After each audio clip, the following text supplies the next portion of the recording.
بسم اللہ الرحمن الرحیم۔ جب یہ کتاب مجھے مفتی خالد عباسی صاحب نے دی تو میں اسے دیکھ کر بہت زیادہ پرجوش نہیں تھا، لیکن جب میں نے اس کو پڑھنا شروع کیا تو مجھے پتا چلا کہ 160 صفحے کی اس کتاب میں علم اور حکمت کے بے شمار موتی سمو دیے گئے ہیں۔ اس کتاب کو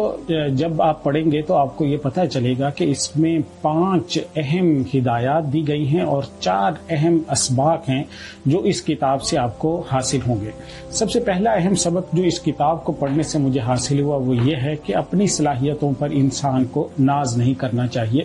اس سلسلے میں حضرت تھانوی رحمۃ اللہ علیہ کا ایک واقعہ لکھا گیا کہ ایک مرتبہ وہ اسٹیج پر بیٹھے، انہوں نے خطبہ پڑھا اور اس کے بعد ان کے ذہن میں کوئی بات نہیں آئی، تو حضرت تھانوی رحمہ اللہ یہ کہہ کر لوگوں کو اسٹیج سے اتر گئے کہ میرے ذہن میں کوئی بات نہیں آ رہی، اور میں اپنی طرف جب میرے ذہن میں کوئی بات نہ آئے تو اس وقت میں ادھر ادھر کی باتیں کر کے آپ کا وقت ضائع نہیں کرنا چاہوں گا۔ حالانکہ حضرت تھانوی کو آپ جانتے ہیں کہ کتنے 1000 سے زیادہ آپ کی کتابیں ہیں اور کتنے مواعظ ہیں، آپ کے مواعظ آج بھی زندہ ہیں، ان کو پڑھنے والے، ان سے رہنمائی حاصل کرنے والے وہ جانتے ہیں کہ ان میں کتنا بڑا علم کا ذخیرہ سمو دیا گیا ہے۔ اسی طرح ڈاکٹر عبدالحی عارفی رحمہ اللہ کا واقعہ لکھا گیا ہے کہ ایک مرتبہ انہوں نے کسی دستاویز کو پر تحریر لکھی، اس کے بعد جب دستخط کرنے لگے تو انہیں اپنے دستخط ہی بھول گئے، اور انہوں نے اس کے بعد یہ فرمایا کہ انسان کی جو ساری صلاحیتیں ہیں اللہ کی عطا کردہ ہیں، اس لیے انسان کو اپنی کسی بھی صلاحیت کے اوپر ناز نہیں کرنا چاہیے۔ دوسرا سبق جو اس سے حاصل ہوتا ہے وہ یہ ہے کہ سب سے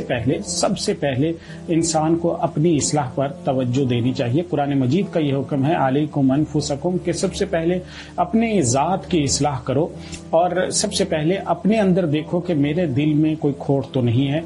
اور حضرت ذوالنون مصری رحمہ اللہ کا ایک واقعہ لکھا گیا کہ ایک مرتبہ لوگ ان کے پاس آئے کہ ہم پر قحط طاری ہو گیا ہے، تو قحط سے جان نہیں چھوٹ رہی، آپ کوئی دعا کریں۔ تو حضرت ذوالنون مصری رحمہ اللہ نے یہ فرمایا کہ یہ جو اللہ کی طرف سے عذاب آیا ہے یہ ہمارے کسی گناہ کی وجہ سے، اور میں یہ سمجھتا ہوں کہ اس بستی میں سب سے زیادہ گناہ گار شاید میں ہی ہوں، اس لیے میں بستی سے نکلتا ہوں، شاید اس کے بعد آپ لوگ دعا کرو تو اللہ تعالیٰ آپ کی دعا قبول کرے گا۔ یہی سبق حضرت حنظلہ رضی اللہ تعالیٰ عنہ کی اس حدیث سے بھی ملتا ہے جب وہ حضور کی خدمت میں حاضر ہوئے اور انہوں نے آ کر یہ عرض کیا کہ نافق حنظلہ، کہ حنظلہ منافق ہو گیا ہے۔ تو اتنے بڑے صحابی رسول کو یہ خطرہ ہوا کہ اللہ کے نبی کی محفل میں جو میری کیفیت ہوتی ہے بعد میں وہ نہیں رہتی، تو کہیں میں منافق نہ ہو گیا ہوں۔ اسی طرح حضرت عمر رضی اللہ تعالیٰ عنہ جو 22 لاکھ مربع میل سے بڑی ریاست کے حکمران تھے، 3 براعظموں پر آپ کی حکومت تھی، اس کے باوجود وہ حضرت عمر رضی اللہ تعالیٰ عنہ جو ہیں وہ حضرت حذیفہ بن یمان کے پاس جاتے ہیں اور ان سے یہ پوچھتے ہیں کہ حضور صلی اللہ علیہ وسلم نے خدا نخواستہ کہیں میرا نام بھی منافقین کی فہرست میں تو نہیں لکھوایا ہوا۔ تو یہ دوسرا سبق اس کتاب سے حاصل ہوتا ہے۔ تیسرا سبق اس کتاب سے یہ حاصل ہوتا ہے کہ زندگی میں دوہرا معیار ہمیں ختم کر دینا چاہیے۔ دوہرے معیار کا مطلب یہ ہے کہ ہر انسان اپنا حق لینے کی تو فکر کرتا ہے، لیکن کوئی شخص یہ نہیں سوچتا کہ دوسروں کے جو حقوق ہیں وہ بھی میرے ذمے ہیں۔ تو حقیقت یہ ہے کہ انسان کو دوسروں کے حق بھی دینے چاہیے اور اپنا حق لینے کی بھی فکر کرنی چاہیے۔ چوتھا سبق جو اس کتاب سے حاصل ہوتا ہے وہ ہے سورہ حجرات کا پیغام، اور وہ پیغام یہ ہے کہ مسلمان کی جو زندگی ہے وہ مستند اور معتبر باتوں پر گزرتی ہے۔ سنی سنائی باتیں، کاپی پیسٹ ہونے والی، نقل در نقل ہونے والے فیس بک، سوشل میڈیا کے میسیجز، یا ہمارے ہاں جو سوشل میڈیا پہ اس وقت چیزیں گردش کر رہی ہوتی ہیں، افواہیں چل رہی ہوتی ہیں، یہ اسلام کا طور طریقہ نہیں ہے، اور مسلمان جو ہے وہ سنی سنائی باتیں آگے نہیں نقل کرتا جب تک کہ وہ ان کی تحقیق نہ کر لے۔ اچھا، اس میں 5 اہم ہدایات بھی دی گئی ہیں۔ سب سے پہلی ہدایت یہ دی گئی ہے کہ جو مشائخ ہیں ہمارے وہ یہ لکھتے ہیں کہ جب انسان اللہ تعالیٰ کا نافرمان ہو جاتا ہے، اللہ سے غافل ہو جاتا ہے، تو اس کے دل میں منفی سوچیں آنا شروع ہو جاتی ہیں۔ تو معاشرے میں جو بہت زیادہ منفی سوچیں لوگوں میں پھیلی ہوئی ہیں، سوشل میڈیا اس سے بھرا ہوا ہے، تو اس میں یہ بھی فکر کرنے کی ہمیں بہرحال ضرورت ہے کہیں یہ منفی سوچیں ہمارے گناہوں کا نتیجہ تو نہیں ہے۔ دوسری اہم ہدایت جو اس کتاب سے ملتی ہے وہ یہ ہے کہ جو منفی سوچیں ہیں یہ ہماری جسم کو جسمانی طور پر بھی تباہ کر دیتی ہیں اور روحانی طور پر بھی ہماری تباہی کا ذریعہ بن جاتی ہیں۔ تیسری اہم ہدایت اس کتاب سے یہ ملتی ہے جو حضرت مفتی شفیع صاحب رحمۃ اللہ علیہ کا فرمان نقل کیا گیا ہے. وہ یہ فرماتے ہیں کہ علم ایک ایسی چیز ہے جسے انسان حاصل کر لے تو اس پر عمل کیے بغیر چین سے نہ بیٹھے. تو علم اس کو کہتے ہیں کہ جس کو حاصل کرنے کے بعد انسان کا دل کرے کہ اس کے اوپر میں عمل کروں. اگر آپ کا علم آپ کو عمل پہ مجبور نہیں کر رہا تو اس کا مطلب یہ ہے کہ وہ علم نہیں ہے، وہ معلومات ہیں.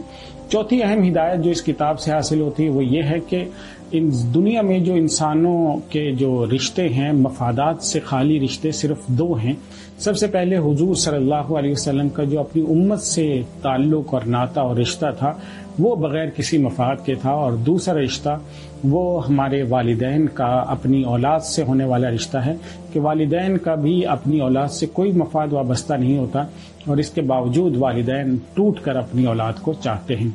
پانچویں اس کتاب سے جو اہم ہدایات میں سے اہم ہدایت ملتی ہے وہ یہ ہے کہ حضرت مولانا اشرف علی تھانوی رحمۃ اللہ علیہ فرماتے ہیں کہ اللہ کے حقوق میں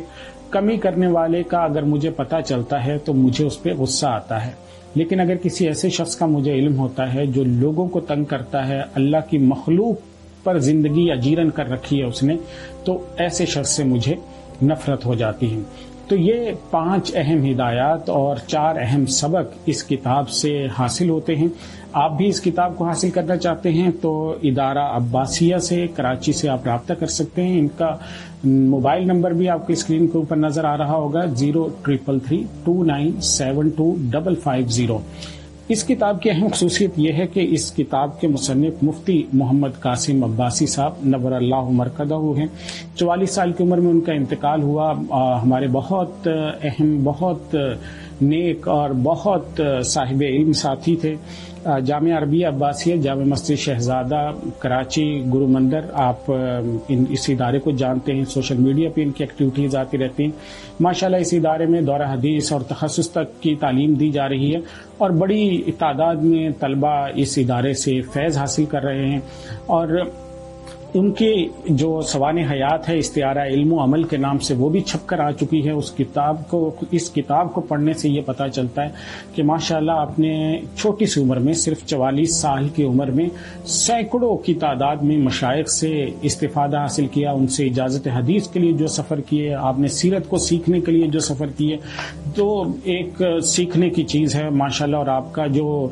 صدقہ جاریہ ہے طلبہ کی شکل میں، اداروں کی شکل میں، اور آپ کی جو زندگی ہمارے لیے ایک نمونے کی حیثیت رکھتی ہے وہ کس طرح سے، تو یہ کتاب بھی آپ کے لیے بہت بڑی رہنمائی دیتی ہے، رہنمائی کا سبب بنے گی. اس کو آپ کے ہی جو چھوٹے بھائی ہیں حضرت مولانا مفتی محمد خالد العباسی صاحب، انہوں نے اس کو مرتب کیا ہے، اور ماشاءاللہ اس کو دیکھ کر آپ کو اندازہ ہوتا ہے کہ جو ان کی محنت ہے وہ کس کمال درجے کی ہے. ماشاءاللہ سے تقریباً 900 صفحات کی یہ کتاب ہے، اور آپ کو مفتی جو خالد عباسی صاحب کی مرتب کردہ اس کتاب میں